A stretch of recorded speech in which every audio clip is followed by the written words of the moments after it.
अस्सलाम वालेकुम friends, welcome back in Urdu villa. चलिए आइए अब नावल का पार्ट नंबर 28 स्टार्ट करते हैं। वो कमरे में आई तो कबीर खामोश से गैलरी में खड़ा था। हान, नरमी ने पुकारा तो वो पलट कर उसको धीमे से मुस्कुराकर देखने लगा। फिर अचानक उसका हाथ खींचते अपनी कमर को ग्रिल से लगाते दोनों हाथ उसके इर्द गिर्द रख गया, जबकि नरमी इस हरकत पर बौखलाती उसके कंधे से उसे थाम गई।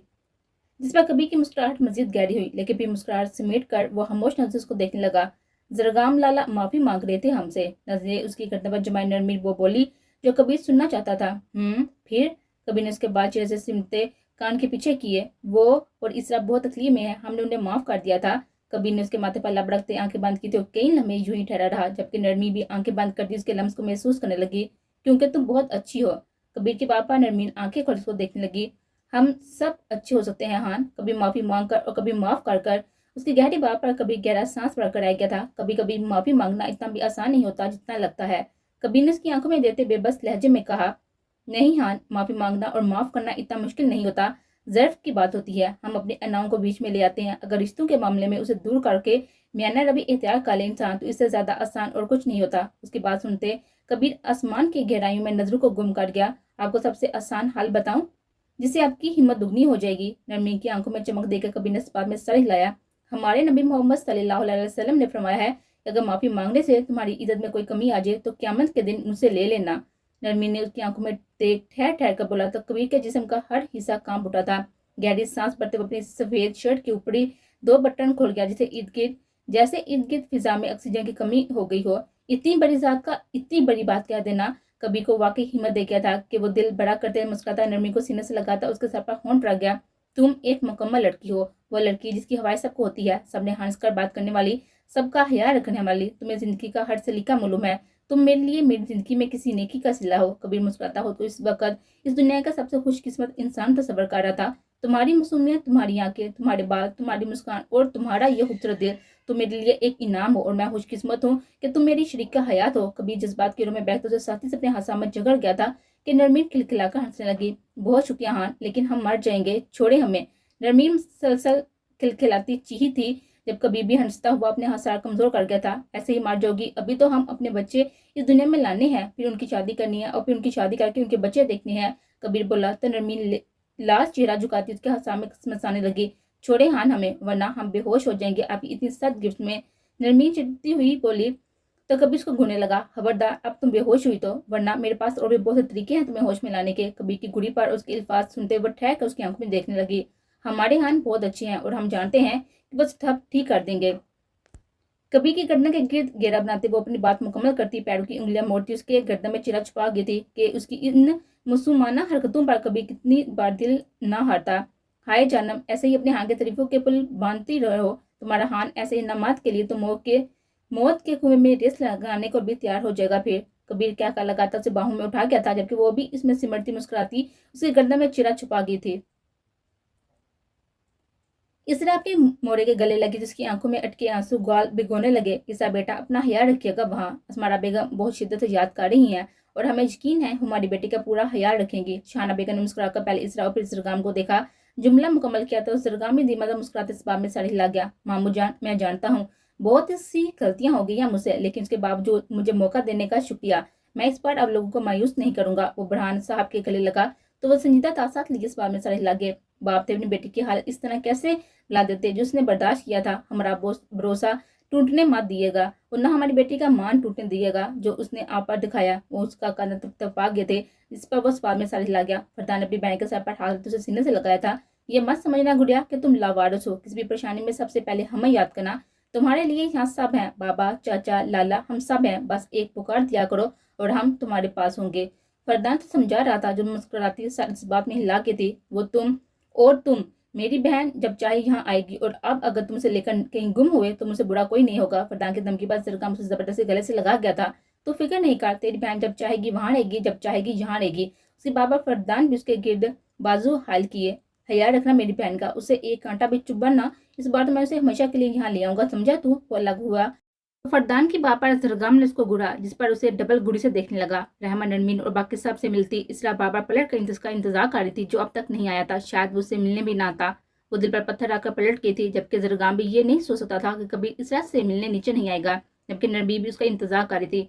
वो लोग दरवाजे तक पहुंचे तो पीछे से कबीर की आवाज़ सुनी, क्या मुझसे मिले बगैर चली जाएगी मेरी गुड़िया? उसके बाप पर इसरा के कदम थमे, वो पलटी तो कबीर उसी की तरफ आ रहा था। लाला, उसके सीने से लगता है रोने लगी कि कबीर भी उसके हसान में लेता, खुद पर काबू पाने की कोशिश करने लगा। आपने इतनी देर कर दी, मुझे लगा आप मुझसे मिलने नहीं आएंगे। वो रोते रोते उसे शिकायत करने लगी तो वो मुस्कुराया, अपनी गुड़िया से मिलने ना आऊं, ऐसे कैसे हो सकता है? कहीं लम्बे उसके सीने से लगी रही जब कबीर ने नजर उठाकर जरगाम को देखा जो उसी को देख रहा था। नरमी से उसे अलग होते हुए जरगाम की तरफ कदम बढ़ा गया जो खामोश सुनीता नजर से उसी को देख रहा था। कबीर भी सुनीता नजर से देखने लगा, जबकि बाकी सभी हैरत से इस मंजर को देख रहे थे कि कबीर अब क्या करने वाला है। जब अगले लम्हे सबके चेहरों की हवाइयां उड़ी थी, जब कबीर ने उसे गले से लगाया था कि जरगाम भी साका सा रह गया था उसकी हरकत पर। हो सके तो मुझे इन तमाम गलतियों के लिए माफ कर देना जो मैंने आज तक की है। कान के करीब कबीर के कहे गए जुमले पर जरगाम अभी भी साका था। क्या कबीर खानदादा उससे माफी मांग रहा था? मेरे लिए तुम हमेशा से मेरे भाई की तरह थे, लेकिन इन तमाम हरकतों की वजह से जो मुझसे जाने अनजाने में हुई, उसके बदले तुम्हारे दिल में मेरे लिए नफरत पैदा हुई। इसके लिए मैं तुमसे तहे दिल से माफी मांगता हूँ। कबीर के बाबा सब दम साथ उसे देख रहे थे, जबकि इसरा के चेहरे पर खूबसूरत सी मुस्कान थी। सरगामी होश में आते सुनीता तासात लिए उसके गिर्द बाजू हेल कर गया। शायद वो अभी तक शौक में था। जब उसे बगलगीर होते कबीर से दूर हुआ तो सरगामी नरमी से मुस्कुराता सर इस बात में हिला गया, लेकिन कल रात की हरकत पर मैं तुमसे माफी नहीं मांगूंगा, बल्कि अगर इसरा ना थी तो शायद मैं तेरी ये नाक की हड्डी भी तोड़ चुका होता। कबीर ने तनजिया मुस्कुराहट के साथ जरगाम को देखा तो वो भी उसको घूरने लगा। तू नहीं सुधर सकता साले, बताऊं तेरी बहन को? जरगाम भी तनजिया मुस्कुराता हुआ बोला, जिसे वो अच्छे से जानता हो इसरा ज्यादा जरगाम को अकेला नहीं छोड़ेगी। साले, तू मुझे धमकी दे रहा है? कबीर की मुस्कुराहट लम्हे में सिमटी थी, जबकि वो खाजाने में नजर से उसको देख रहा था। साला मैं नहीं है, तू है, याद रख बेटा। सरगाम बाजार मुस्कुराकर धीमी आवाज में बोला था, लेकिन कौन जानता था कि धीमी सरगोशियों में वो एक दूसरे का दिल जला रहे थे। फिर से बहन है वो मेरी, कबीर ने एक आईब्रो उचकाते हुए बोला था, जो बीवी है अब मेरी। सरगाम फिर से तनते मुस्कुराया था, जिसे देखकर कबीर ने दांत पीसे। इन दोनों की खुसर पुसर सुनते दादा ने उनके कंधे पर हाथ रखा था, जो चूंकर नर्म मुस्कुराहट के साथ उनको देखने लगे। हमें उम्मीद है अब आप दोनों के दिल में दूसरे के लिए कोई रंजिश नहीं होगी। दाजान के पापा दोनों ने एक नजर दूसरे को देखा और फिर दाजान को देखकर इस बात में सड़ हिला गए। दाजान मुस्कुराते हुए जरगाम को गले से लगा गए। हया रखिएगा बेटा, अपना भी और इसरा बेटी का भी। दाजान, आप बेफिक्र रहे। जरगाम ने जुमला मुकम्मल करते इसरा को देखा था, जो संजीदा तासात लिए उसी को देख रही थी। यह तो वक्त नहीं बताना था कि जरगाम की आगे मजीद कौन सी आजमाइश बाकी थी।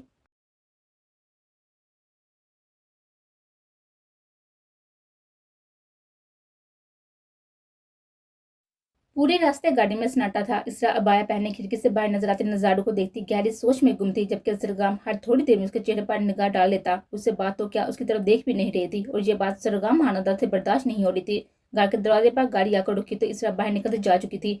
एक नजर पलट कर उसको देखना गवारा नहीं किया था। सरगाम कड़वा घूंट पीता खुद भी बाहर आया था। मेरी जान, मेरी बच्ची, कैसी हैं आप? मैंने आपका बहुत इंतजार किया, आपको बहुत याद किया। अस्मारा बेगम को देखते ही गले से लगा गए थे और इसरा भी उनके सीने से लगती सुकून महसूस करने लगे। जब इस्माइल साहब भी उनके सर पर हाथ रखकर उसे उसकी हैरियत दरियाफ्त करने लगे। अस्मारा बेगम उसका हाथ हम दूसरे कमरे में ले गई थी। जब जरगाम पीछे खड़ा ये सब देख रहा था, उसकी मोरे ने भी उसे देखना गवारा नहीं किया था। वो कितनी ही देर उनका चेहरा देखे गया, जबकि इस्माइल साहब भी उसे देखते बाहर जा चुके थे। जरगाम नजरें नीचे किए कई लम्हे वहां खड़ा रहा, फिर वो अपने कमरे की तरफ कदम बढ़ा गया। बैठे। अस्मारा बेगम इसरा को अपने करीब बिठाते उसके मासूम चेहरे को चूम गई थी, जिस पर इसरा मुस्कुराती हुई उन्हें प्यार से देखने लगी। हमें माफ कर दे बेटा, हमारा अपना सिक्का खोटा निकला। हमने सोचा था ना, जरगाम हमारी तरबियत का हमें यह सिला देगा, हम उन्हें कभी माफ नहीं करेंगे। अस्मारा बेगम शर्मिंदगी से सर झुकाए बोली थी कि इसरा पेशानी पर बाल डाले उनके कंधे थामती, उनकी थोड़ी के नीचे हाथ रखती, उनका चेहरा ऊंचा कर गई। नहीं फूफा जानी, कैसी बातें कर रही हैं आप? आपकी तरबियत में कोई कमी नहीं है, जो हुआ वो हमारी किस्मत थी। वो ऐसे नहीं है जैसे वो जाहिर करते हैं। हम शर्मिंदा ना हो प्लीज, वो इन्हें माफ कर दे। नहीं बेटा, उसने जो आपके साथ किया वो हमारी तरबियत पर तमाचा था। कैसे हम अपने बेटे को उसकी इज्जत की, उसकी बीवी की कदर करना सिखा ना सके? हमारा बेगम की शर्मिंदगी भलाई नहीं बोल रही थी। फूफा जानी, वो हमेशा से एक अच्छे इंसान थे, एक अच्छे बेटे थे। ये आपकी ही तरबियत का नतीजा है कि वो हमारे साथ जैसे भी थे, या उन्होंने हमारे साथ जो भी किया उसके जवाब दे वो हमें है। उनकी जजा और सजा का हक हमें हासिल है।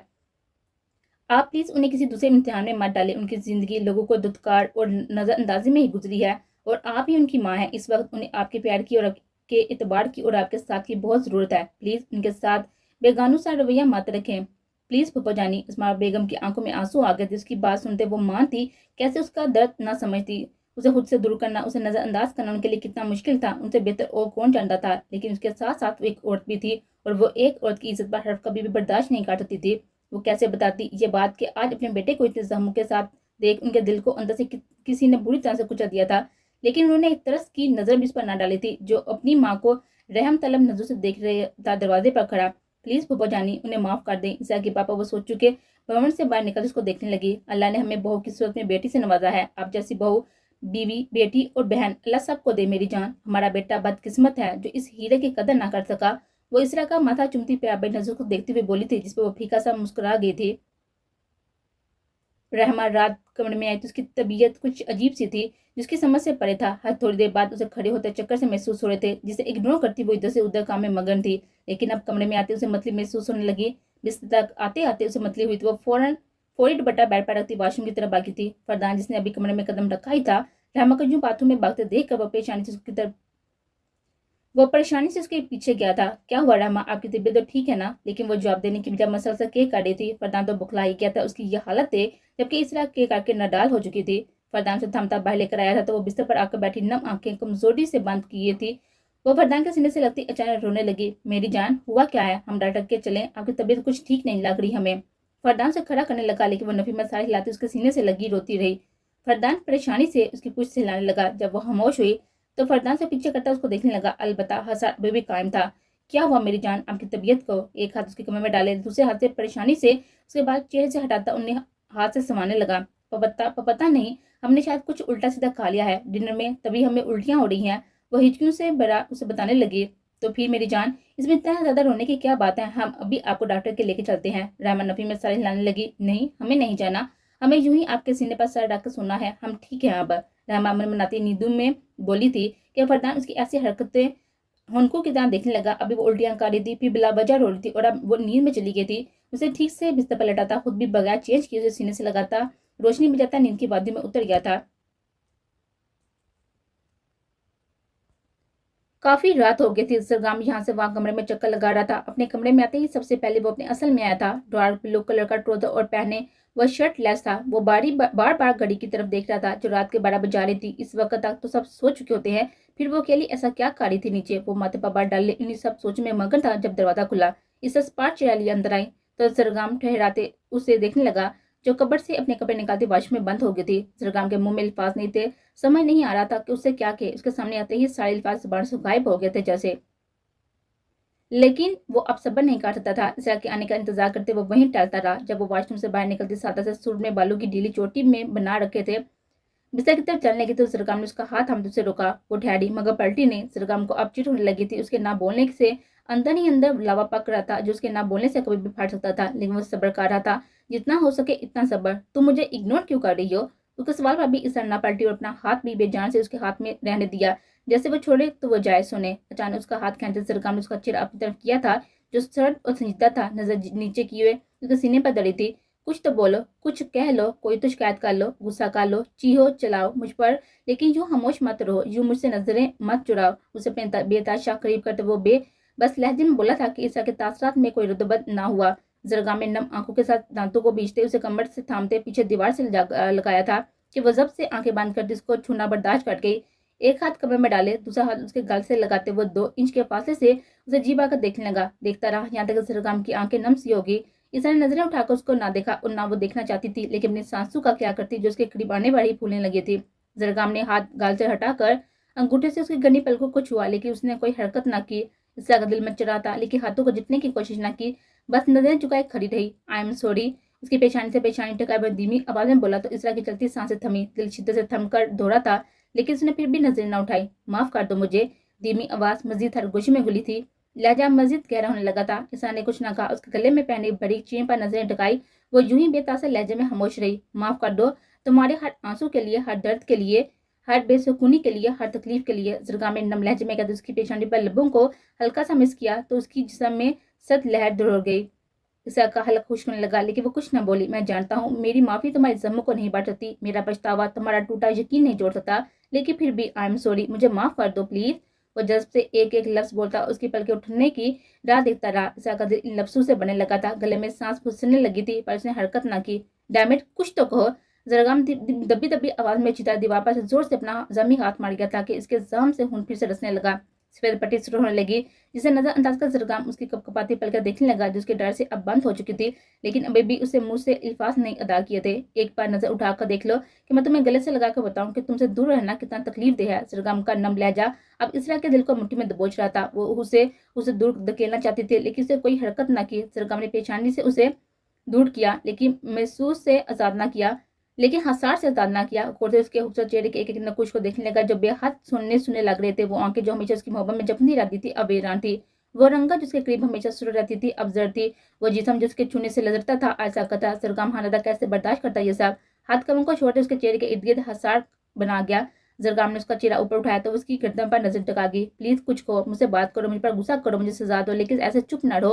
उसके गालों को नरमी से सहलाते सहलाते जरगाम उसके दिल पर अनछुआ सा बोसा दिया तो इसरा ने आंखें बंद करके खोली और गहरी सांस भरी। मुझसे बर्दाश्त नहीं हो रहा, दिल नहीं मार रहा, दाम घुट जाएगा मेरा अब। वो कान के करीब झुकते नम सरगोशी आवाज में कह रहा था कि हाथों की जसारत अलग ही इसरा की हालत नासाज कर रही थी कि इसरा की बस हुई, मत करें प्लीज। घुटी हुई आवाज में उसके मुंह से फिसला था, लेकिन जरगाम पीछे न हुआ। पहला और उसकी आवाज सुनकर सुनने को तरस रहा था, लेकिन अब इसे होश ही ना रहा था कि वो बोली है। उसके कान के करीब सरसराते हुए वो उसके गलों पर लब मिस करते हुए अपने एक हाथ से उसके बाजू को जैसे लाता हमार में चूर था। इसरा का सांस लेना महाल हुआ था अब।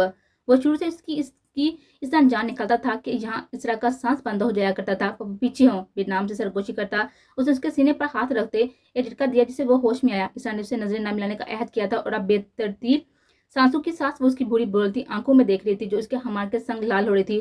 खुद को बामुश्किल संभालते नम आंखों में गुस्सा बढ़ते उसे देखने लगी, जो एक कदम उसकी तरफ बढ़ाता फिर उसके करीब आ रहा था। वो वहीं रुक जाए, मुझे छूने की या मनाने की कोशिश मत करें। अजनबी आंखें लहजा रुका हुआ था।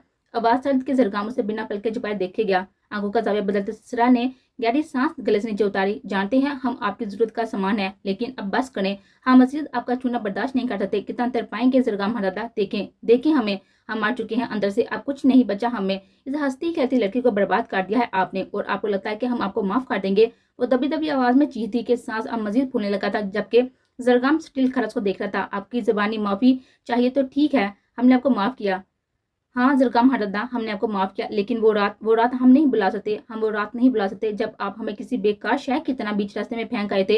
हम नहीं भूल सकते कि इन आदमी ने हमें बेकार शय समझकर हमारी इज्जत के साथ खेला था। हम नहीं भूल सकते जब उन्होंने ये अल्फाज कहे थे कि तू तो अपने शोहर के लिए बेकार चीज है, जो तुझे कचरा समझकर सुनसान सड़क पर हमारे लिए छोड़ गया है। वो हजानी होती हुई चीजती नीचे जमीन पर बैठ गई थी, लेकिन जरगाम दीवार पर नजर जमाए वहीं खड़ा रहा। जिंदगी में पहली बार जरगाम हरदा को लगा था कि उसे उसका गुरूर छीन लिया गया है, उसकी इज्जत को बड़े बाजार में जाकर बढ़ाना कर दिया गया है। वो साकत व जमंत करता जब धीरे धीरे नजर उड़ से रती इसरा पर जा ठहरी, जो मुंह दोनों हाथों पर छुपाए आंसू से रो रही थी। वो अपनी और इसरा की जिंदगी से इस रात को कैसे मिटाता, उस बात का अजाला कैसे करता। जरगाम की आंख से एक आंसू टूटकर दाढ़ी में जज्ब हुआ था। हम इस रात मर क्यों नहीं गए, हम क्यों बच गए। वो चीखी थी कि जरगाम हंडदा उसके लफ्जों को सुनता होश में आया था और एक झटके से उसे बाजू से पकड़कर जमीन से उठाया था। ये क्या बोल रही हो तुम? हाँ, कैसे कह सकती हो ऐसा? तुम मेरे लिए जिंदा हो क्योंकि मैं जिंदा हूँ, समझी। वो दारा था कि इसरा सांस रुकी आंखें फाड़ उसको देखने लगी। मेरे लिए जिंदा हो तुम? मैं कैसे रहता तुम्हारे बगैर?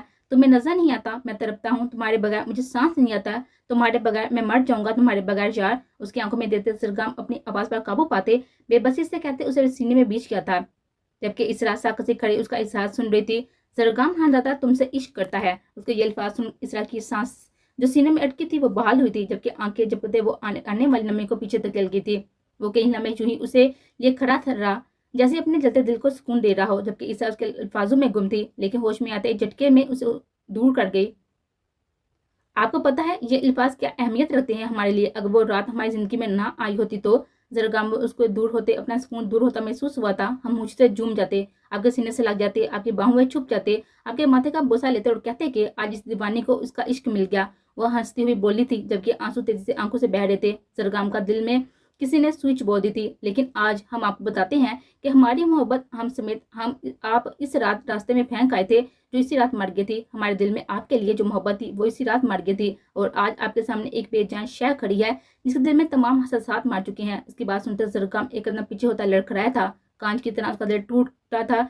किरची किरची होते, अगर बहुत तलब हो रही है तो आप भी तस्कीन हासिल कर सकते हैं आप हमसे, लेकिन याद रखिएगा हमारा दिल मर चुका है और एक मुर्दा वजूद से आप कभी सुकून हासिल नहीं कर पाएंगे। उसकी बात सुनते जरगाम ने टूटे मन के साथ उसको देखा था। क्या वो वाकई उसे इस तरह सजा देगी, अपनी मोहब्बत से मुकर कर, उसका दिल रोंद कर? वो नहीं जानती थी कि अपनी आदत लगाकर उसे दूर रहने की सजा सुना गई थी। सरगम दादा को खुद के लिए पागल करके आज उसे खुद से दूर कर रही थी। वो कैसे सांस लेता उसके बगैर, उसे तो अब आता ही नहीं था उसके बगैर जीना। ड्रेसिंग रूम का दरवाजा दर से बंद करती वो अंदर जाते घुटनों में चेहरा छुपाए रो दी थी, जबकि बाहर सरगम को लगा था कि आज सब खत्म हो गया है। आज वो बाकी सब हार गया, सब कुछ मिलकर भी आज उसे सबसे कीमती चीज छीन ली गई थी।